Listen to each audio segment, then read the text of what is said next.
आज की बड़ी खबर क्या है? नया संसद का उद्घाटन करेंगे प्रधानमंत्री नरेंद्र मोदी।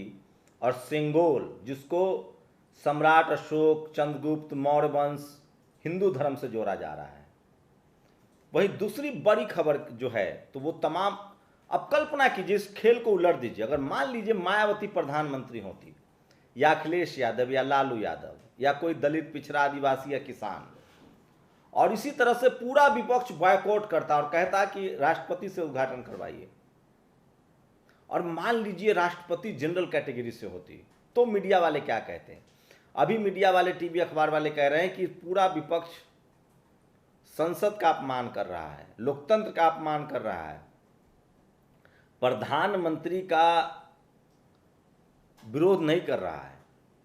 और वही खेल उल्टा होता तो पूरी मीडिया कहती कि देखिए विपक्ष जो है एकजुट है, प्रधानमंत्री से सवाल पूछे जा रहे हैं, प्रधानमंत्री एरोगेंट हैं, राष्ट्रपति का अपमान कर रहे हैं। तो ये सब टीवी अखबार का कमाल है। तो कहते न, जिसकी लाठी उसकी भैंस। जिसके पास भैया टीवी अखबार है, जिन जातियों के पास, जिस समाज के पास, उनका बोलबाला है। जिस समाज के पास टीवी अखबार नहीं है वो बेचारे सोचे समझे। तो ये तमाम बड़ी खबरें हैं। नमस्कार, मैं शंभू कुमार सिंह और आप देख रहे हैं नेशनल दस्तक। तो वो तमाम बड़ी खबरें छांट छांट कर लाया हूं जो आपको आज बताया जा रहा है, और उसकी असली वजह क्या है और काट क्या है। तो आप कल्पना कीजिए कि आज प्रधानमंत्री कोई गैर सवर्ण या गैर सवर्ण पार्टी का होता तो मीडिया कहती कि विपक्ष एकजुट है, राष्ट्रपति का अपमान हो रहा है। और वहीं आज मीडिया कह रही है कि विपक्ष जो है वो संविधान का अपमान कर रहा है, संसद का अपमान कर रहा है। और सोचिए, नरेंद्र मोदी के कार्यकाल में ही दलित राष्ट्रपति बने, ट्राइबल राष्ट्रपति बने। तब मीडिया ने उसी को कहा कि वो दलितों का सम्मान है, ट्राइबलों का सम्मान है। अब जब उनके सम्मान की बात हो रही है तो कह रही कि नहीं, ये संविधान का अपमान है, ये संसद का अपमान है। तो ये पूरा खेल चल रहा है। सिद्धार्थ रामू बहुजन समाज के एक बड़े पत्रकार हैं, उन्होंने एक बड़ा ये फेसबुक पोस्ट लिखा है सिंगोल को लेकर। मैं चाहता हूं कि आपको पढ़ के बताऊं। उनका कहना है, कहां से आया सिंगोल? चोल साम्राज्य ब्राह्मणवादी हिंदू राज्य था, हिंदू शब्द तो था भी नहीं तब, जिसमें ब्राह्मण और वेद की सर्वश्रेष्ठता स्थापित थी। 9वीं शताब्दी से 13वीं शताब्दी शुरुआत तक दक्षिण भारत के सबसे बड़े हिस्से पर राज्य किया। इस राज्य में ब्राह्मण सर्वश्रेष्ठ था। चोल राजाओं का गुरु उत्तर भारत, विशेषकर काशी का ब्राह्मण होता था। इस राज्य में ब्राह्मण यदि राजा की हत्या कर दे तो भी उसे मृत्युदंड नहीं दिया जा सकता था। कुछ ब्राह्मणों ने राजा उत्तम चोल की हत्या कर दी, लेकिन उन्हें मृत्युदंड नहीं दिया जा सका। चोल राज्य में ब्रह्मदेव गांव थे जहां सिर्फ ब्राह्मणों का वर्चस्व था, वे राजा के आदेश का भी उल्लंघन कर सकते थे। तो ये सब ये 9वीं शताब्दी से 13वीं शताब्दी तक का ये पूरा मसला है। वहीं राजेंद्र प्रसाद सिंह जो बड़े इतिहासकार हैं, उन्होंने इसको लेकर भी एक ट्वीट किया है।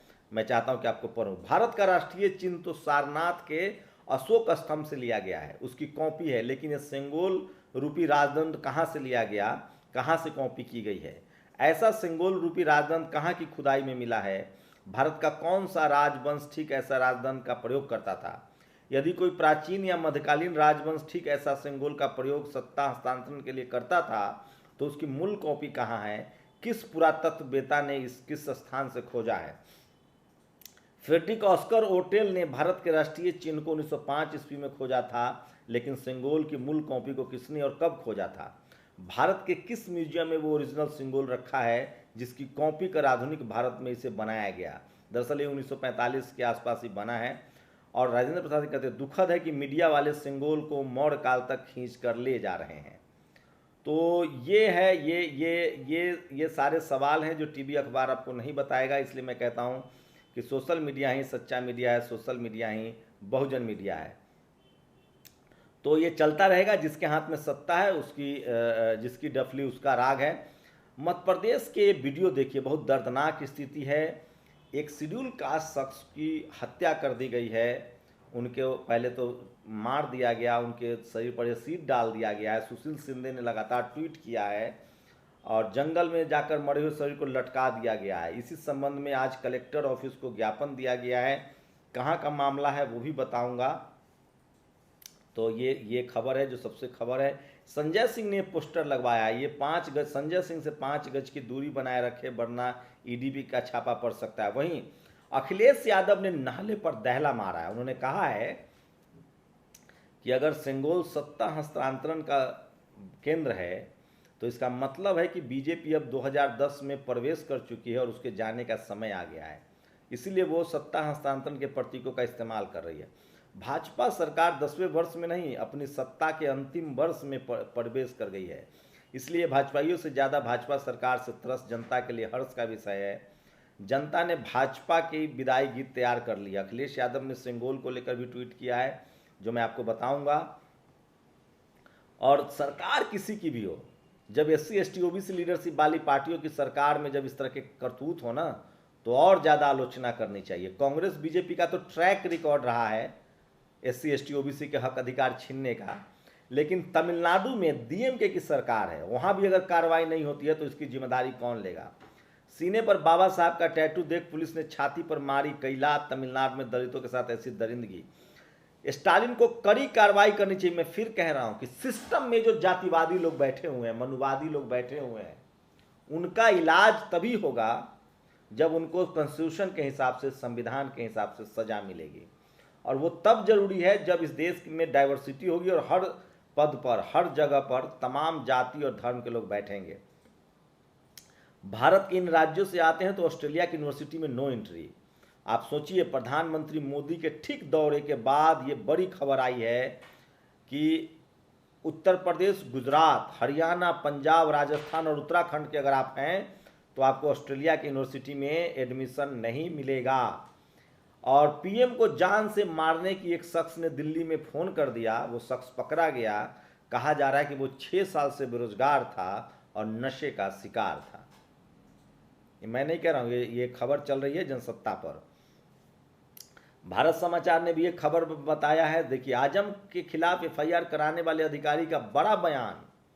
कहा DM के दबाव में लिखवाई गई थी रिपोर्ट, जिस मामले में आजम खान को 2 साल की सजा हो गई, सदस्यता चली गई विधायकी की, बाद में अब कोर्ट से बरी हो गए हैं। अब जिस अधिकारी ने FIR लिखा था, उन्होंने कहा है कि मुझे उस समय के DM ने जानबूझकर ये केस दर्ज करवाया था। तो सोचिए कि सिस्टम किस तरह से शोषित वंचित समाज के खिलाफ या धार्मिक अल्पसंख्यक के खिलाफ कार्रवाई करती है। गुजरात मॉडल 157 ऐसे स्कूल है जहां 10वीं बोर्ड परीक्षा देने वाले छात्रों में से कोई पास नहीं हुआ, रिजल्ट 0% रहा। सोचिए अगर ये किसी गैर बीजेपी शासित राज्य में होता तो मीडिया हड़कंप मचा देती। मैं आपको आज सुबह सुबह मुझे एक फोन आया, वो ब्राह्मण समाज के थे। उन्होंने कहा कि शंभू जी आपकी खबरें बहुत अच्छी लगती है। मैंने कहा थैंक यू सर, लेकिन आप बिहार के एजुकेशन पर सवाल नहीं उठा रहे हैं। मैंने कहा क्या हुआ सर? बिहार के 2 बच्चे तो टॉप कर गए UPSC में, 2nd और 3rd रैंक, वो भी महिलाएं। तो नहीं वो दोनों बाहर रह के पढ़े हैं। मैंने कहा सर किस राज्य का बच्चा जो है वो बाहर रह के नहीं पढ़ता है? और मेट्रोपॉलिटन सिटी के लोग 3 लाख हर साल विदेश जाते हैं, इसमें क्या बुराई है? तो नहीं स्कूली शिक्षा बर्बाद है। मैंने कहा कैसे? सर इस देश में बिहार एक राज्य ऐसा है जहां स्कूलों को बढ़ाया जा रहा है, स्कूलें बंद नहीं हो रही है। कई राज्यों में स्कूलें बंद हो रही है सरकारी। बिहार में पिछले 25-30 साल से SC ST OBC social justice की सरकारें हैं और वहां स्कूल कोई नहीं बंद करने की हिम्मत कर सकता है।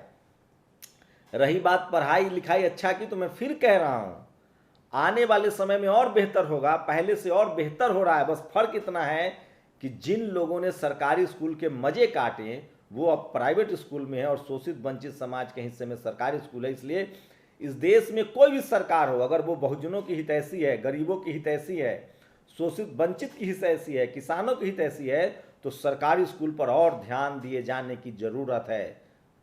बिहार सरकार में 3 लाख सुने की वैकेंसी आने वाला है टीचर का, तभी भला होगा। सोचिए अगर सरकारी बिहार में सरकारी स्कूल में, हम लोग सरकारी स्कूल से पढ़े हैं, बिहार में सरकारी स्कूल से लोग किसी तरह से मैट्रिक और 10+2 करते हैं, ग्रेजुएशन करते हैं और फिर मेहनत करके बड़े शहरों में, बड़े बड़े कॉलेजों में दाखिला लेते हैं।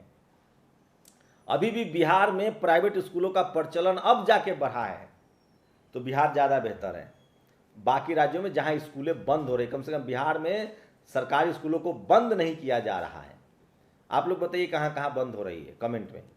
सेंगोल सत्ता के हस्तांतरण एक दूसरे से हाथ में जाने का प्रतीक है। लगता है भाजपा ने मान लिया है अब सत्ता सौंपने का समय आ गया। अखिलेश जी का ये ट्वीट कोई टीवी अखबार तो नहीं दिखाएगा, चलिए हम ही दिखा देते हैं। और मैं पहुंच रहा हूं सभी साथियों से, ये देखिए पुलिस अधीक्षक कार्यालय उज्जैन चौराहा अंबेडकर प्रतिमा के पास देवास, किस तरह से सोशल मीडिया पर एक खबर है, वहाँ एक एससी समाज के लोगों को जान मार दिया गया है, उसको लेकर सुशील शिंदे लगातार ट्वीट कर रहे हैं, उनको न्याय दिलाइए आप लोग भी। और ये असली संत है जो मन वाणी कर्म से संत है। तो सोचिए, एक ब्राह्मण समाज के पत्रकार लिख रहे हैं, पाठक जी, कि मैं अखिलेश यादव की इतनी आलोचना करता था लेकिन कभी मेरा विज्ञापन बंद नहीं हुआ, कभी धमकी नहीं मिली, लेकिन अब ऐसा नहीं हो रहा है। ब्राह्मण समाज के पत्रकार है, वो लिख रहे हैं, आलोक पाठक, जब अखिलेश यादव मुख्यमंत्री थे मैं उनकी ज़बरदस्त आलोचना फेसबुक और ट्विटर पर करता था।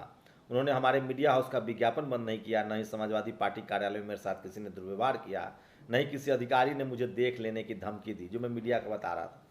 तो सोचिए, ये बहुजन समाज के लोग जो हैं वो न्यायप्रिय होते हैं, और सबसे ज़्यादा टीवी अखबार उनको विलेन बना देता है। इस देश के टीवी अखबार ने बहुजन नेताओं को उन्हीं की नज़रों में विलेन बना दिया, और कोई बोलने वाला नहीं है। तो सोशल मीडिया पर ये तमाम बड़ी खबरें हैं वो जो सोशल मीडिया पर वायरल है, इसलिए मैं कहता हूँ सोशल मीडिया ही सच्चा मीडिया है, सोशल मीडिया ही बहुजन मीडिया। सोचिए, मैं फिर कह रहा हूँ, अगर आप टीवी अखबार देखते हैं तो टीवी अखबार इस देश के मुश्किल से 5% लोगों को रिप्रेजेंट करता है। मैं इसलिए कह रहा हूँ कि सिर्फ सवर्ण कम्युनिटी के लोग टीवी अखबार में हैं, चपरासी से लेकर चीफ जस्टिस तक जिस तरह से डाइवर्सिटी नहीं है। तो इस देश में अगर आप SC ST OBC और किसान जातियों से हैं तो आपके लिए बहुत मुश्किल है, चाहे आप नेता हों, अभिनेता हों, फिल्म हो, स्टार हो, क्रिकेटर हो। सोचिए, क्रिकेटर में अब जाकर रिंकू सिंह और सूर्य कुमार यादव जैसे प्लेयर आने लगे हैं। पहले राजा महाराजा खेलते थे, फिर जनरल कैटेगरी के लोग ही ज़्यादा रहते थे। यही हालत कमोबेश सब जगह है, लेकिन लोकतंत्र की चक्की है, महीन चक्की है। कम से कम बाबा साहब के संविधान आने के बाद पॉलिटिकल रिजर्वेशन तो पूरा हो चुका है, लेकिन बहुजनों के हाथ में सत्ता इसलिए नहीं रहती है क्योंकि उनका मीडिया नहीं है। और उनकी सोचिए, मायावती, अखिलेश, तेजस्वी, तेज प्रताप, लालू यादव, ये सब आज अगर इसमें से कोई एक प्रधानमंत्री होता और आज सारा विपक्ष एकजुट होता तो मीडिया किसके साथ होती? विपक्ष के साथ या सरकार के साथ? विपक्ष के साथ। तो ये टीवी अखबार का जो खेल है वो समझिए, मेरी कोशिश है कि आपको सही बताया जाए। मैं फिर कह रहा हूँ, टीवी अखबार का काम होता है सरकार से सवाल पूछना, आम लोगों के हक अधिकार की बात करना, सरकार का गुणगान करना, चाहे कोई भी सरकार हो, वो अच्छा नहीं होता। लेकिन इस देश की मीडिया सरकार की आलोचना, सरकार से सवाल तभी तक करती है जब तक सरकार में या सत्ता में गैर सवर्ण पार्टी या गैर सवर्ण प्रधानमंत्री, मुख्यमंत्री हो। जैसे ही सवर्ण समाज की पार्टी या सवर्ण समाज में के मुख्यमंत्री या PM हो, तब वो सरकार से सवाल नहीं पूछते हैं, क्योंकि वो उसकी जाति का मसला आ जाता है। तो मीडिया गोदी मीडिया नहीं है, मीडिया मोदी मीडिया भी नहीं है, मीडिया जातिवादी मीडिया है। इसका सॉल्यूशन यही है कि जब तक वहाँ रिजर्वेशन नहीं होगा, शोषित वंचित किसान समाज की महिलाओं की भागीदारी नहीं होगी, तब तक ये सब चलता रहेगा। अगर SC ST OBC किसान जातियों के लोग जब तक इसको समझ ले, जिनकी आबादी 90% है, तो फिर ठीक है, नहीं तो आपको अपना पैरेलल मीडिया खड़ा करना पड़ेगा। शुक्रिया। नेशनल दस्तक की आपसे गुजारिश है कि अगर इसको बचाना चाहते हैं तो नेशनल दस्तक को सब्सक्राइब करने के लिए रेड कलर के सब्सक्राइब बटन को दबाएं, फिर बेल आइकन की घंटी दबाएं। नेशनल दस्तक को बचाने के लिए बहुत जरूरी है कि हर खबर को शेयर करें, लाइक करें, कमेंट जरूर करें।